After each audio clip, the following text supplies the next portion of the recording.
In primetime news this evening, controversy. Mona High School's use of biometric data for staff renews calls for data protection legislation. Delayed. Accused baby snatcher sentencing postponed. And Jamaica's standby arrangement with the IMF comes to an end. So what's next?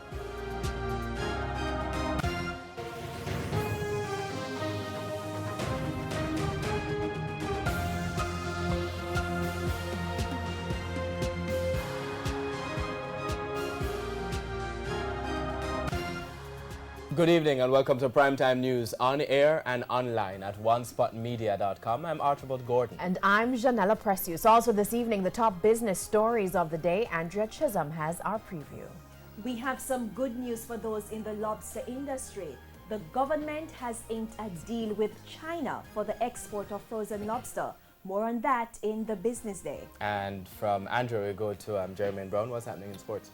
Well, Archie, remember we spoke about a racket in table tennis? Well, it seems the racket has gotten louder as the Godfrey Lothian administration has been sent back to the polls. A new president is to be elected.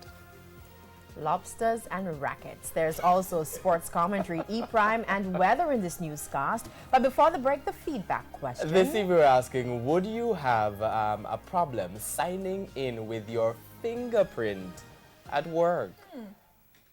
Share comments online, facebook.com/Television Jamaica, and tweet us at Television Jam. I'm suspicious of why Andrea is making that sound. Stay with us. Primetime News returns right after this break.